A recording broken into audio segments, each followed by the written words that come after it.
Hello ladies and gentlemen, this is Blue Maxima, and I'm here checking out the Unfinished Swan. The Unfinished Swan is a thing. As a thing, it does very well. At its thinginess, it excels at the absoluteness of its thinginess. Let's have a look at the options. Camera, music, sound effects, camera speed, reset the save data. Toys, this is actually quite neat. If you find a specific amount of collectible balloons throughout the game, you'll get specific things that you can buy with them. So as you can see here, I've already bought stop time for balls, which seems like it'd be useful in something I don't want to get into. Unlock every level of the game, which is a bit odd. I mean, I'm serious.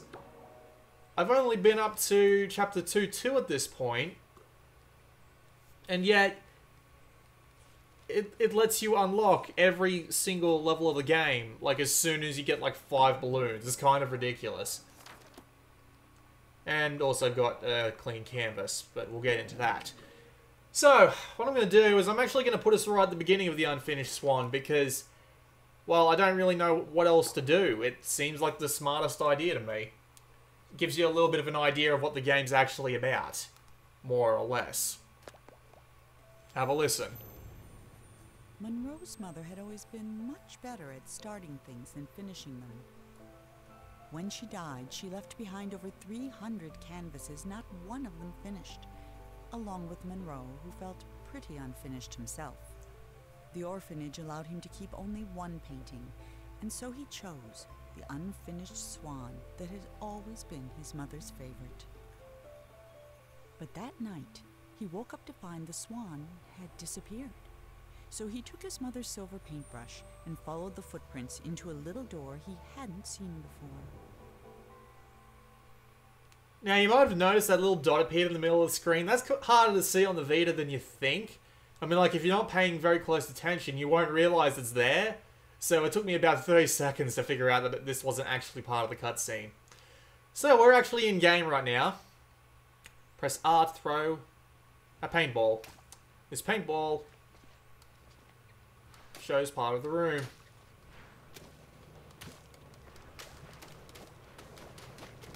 That's more fun than you think. So we're going to stop time for the balls. And crash the Vita's processor. Oh well, I tried. So,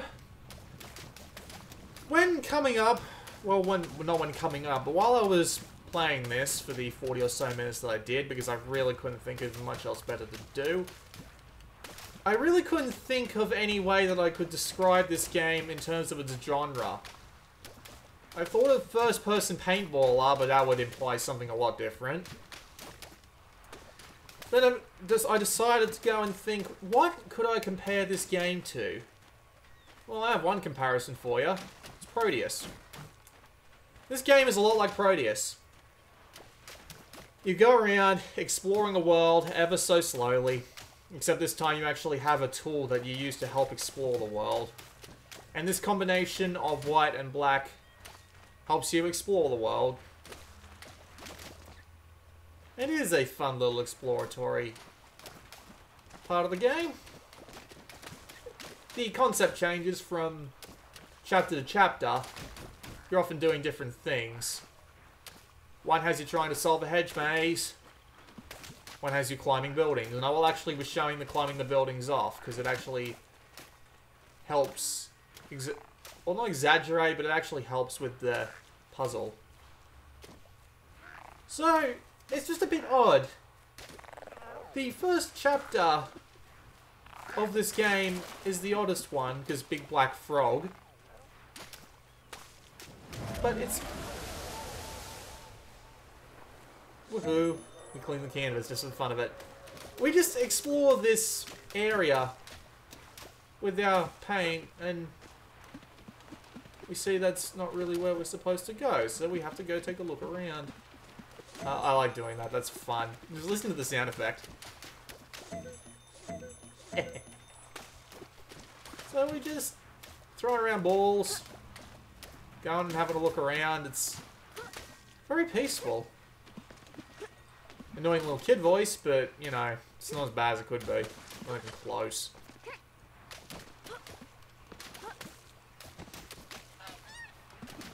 So we're just looking around, trying to find the unfinished Swan.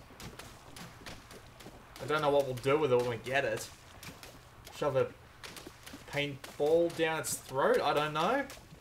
Seems like a rather cruel thing to do to a swan, but...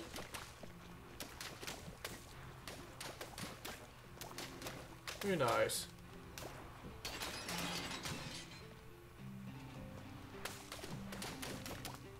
And it's just weird how you get this sudden vision of the world once you've painted the area around it a little bit.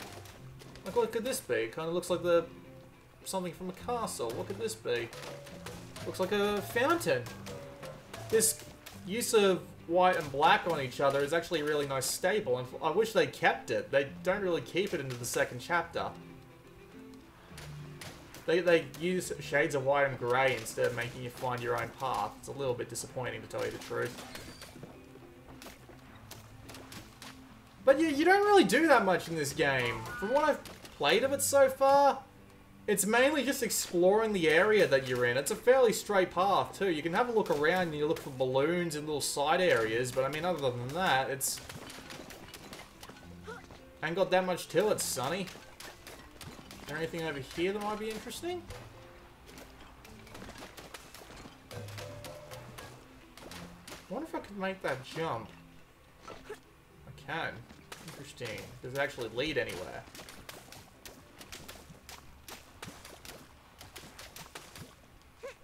Oh, it doesn't. Let's have a little bit of fun.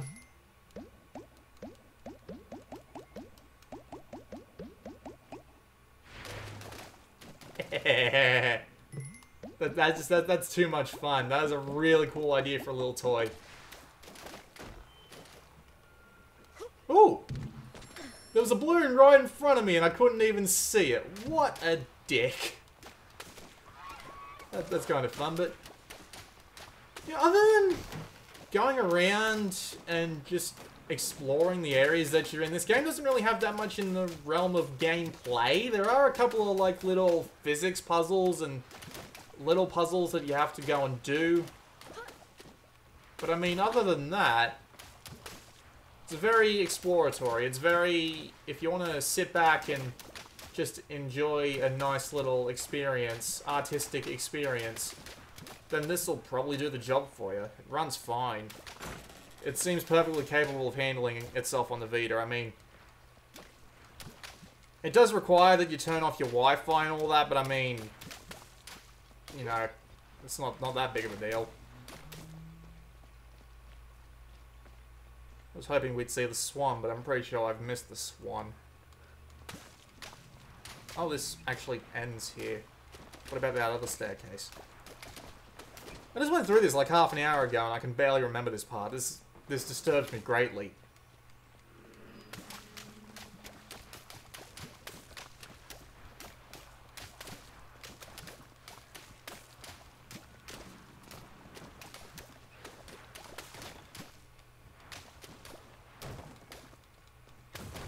A little bit of a physics puzzle there. They actually talk. The king was young, arrogant, and amazingly talented. He was convinced no color existed that was good enough for his garden, so he left it white. While he pondered how to create some new colors, his kingdom began attracting settlers, and soon he found himself with bigger problems. All these things tend to leave a question in your head, like, what was your mother doing with a magic paintbrush that took this kid on a journey into an area of absolute mystery? What? How exactly? Who is this king, and what exactly is he doing? Why isn't he around anymore? It plants a few of these questions in your head, and you subconsciously want to actually get them answered. It's a nice minimalistic approach to telling the game's story, and I must admit I quite like it. What? Hi, Swan. Hey! Damn it, kid. You have to sneak up on it and grab it by the neck. But anyway, we've hit part 2, and it's just a couple of the same things from here. But yeah, you can see there, chandelier. Random chandelier out of bloody nowhere. Kind of gives you the idea that you've swapped locales. Now let's go to chapter 2. Or even better, should I go somewhere I haven't been yet, like chapter 3? You know what, chapter 3, why not? We'll just go to the river and we'll just see what's there. This game is $15, I believe. Is it 15 bucks? Yeah, but if you bought it on PS3, you get it for free on PS4 and Vita. So if you already got it, like, I don't even know if PlayStation Plus has it, but, well, or had it in the past. Might be a bit expensive for most people, especially for a game that really doesn't have, like, any real game to it. It's just exploratory more than anything else. Hi, Balloon. Balloon, where the hell do you think you're going? Oh, I don't think that's actually Balloon. I think that's actually... What the hell? Oh my. I think I just got eaten. Ooh. No wonder it wants me to stay with the balloon. Or the... whatever the balloon in hell is called. Because if I step too far outside of this... Man, this is some freaky atmosphere. Have a listen.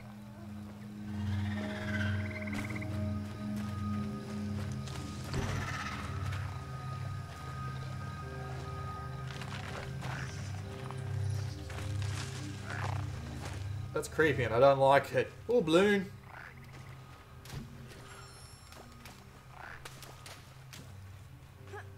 Oh, hello, frog. Oh dear. Oh, that ain't good.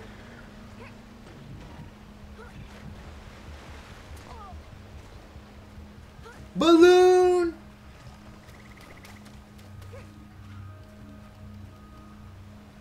Okay. I like balloons. Balloons as well. Balloons are great. Why is there a crocodile?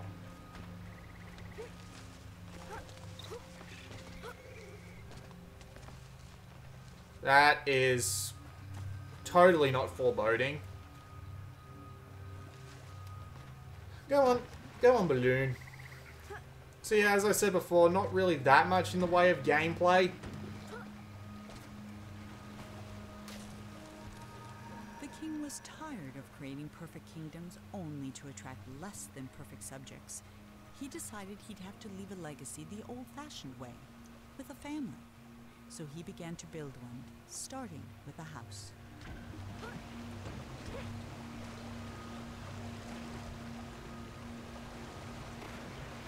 And you never really know what's coming next with this game. One second, you're in the middle of nowhere, painting the walls with a brush. Next second, you're going down a river with things on your ass.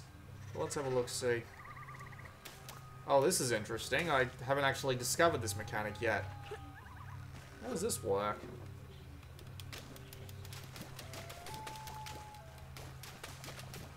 I have no idea. What's this over here? The king had never had much luck with people, so instead of trying to find a wife, he painted one. When she opened her eyes, the king was astonished. He had created a female... Nope. The Nope. king Nope. was in love. Oh, God. No. Oh, wow. What? Huh. Didn't know you could do that. Yeah, that's disturbing on so many levels. I don't even want to begin. How am I... I'm not 100% sure what I'm supposed to do here, to tell you the truth. Really shouldn't have... Hello? Woohoo! Hey! Hello? Didn't know that pressing right on the D-pad made him talk. Yes, I'm not really sure what to do here, so let's go to one more chapter. Just for the hell of it. Make it end of chapter 2, we'll just say. For the fun of it. Because really, this game is... Again, it's really for those of you who have wanderlust. For those of you who want to explore a world and see just some weird stuff, then this is probably the game for you. Rest of you, I wouldn't exactly say yes to it. Again, it's a bit expensive for what it is. Maybe if it was cheaper, I'd be able to give it a more broad recommendation. But, you know, for people who like wanderlust, and and not the game Wanderlust. The idea of Wanderlust, or at least I think that's what I'm looking for. Wanderlust, isn't that the lust where you just... The lust to wander? Derp. Balloon! I love balloons. The king hated the sea, and all because of his very first castle. It was the only one he had ever come close to finishing, and it took him a single day. But then the tide came in and washed it all away. He vowed that someday he'd build a kingdom that would last. You made a female version of yourself. So, this has been a look at the unfinished Swan. Look at that. Look at that landscape, huh? Imagine trying to explore all of that. That would be great. I wonder what's in the telescope.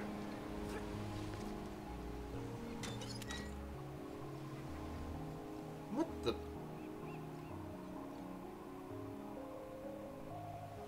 It's probably a painting up against the eyes of the statue, but... I just have to check something. No breasts. Good. He's still himself. So, that was a look at the unfinished Swan. Not bad. Not by any means. Hi, shark.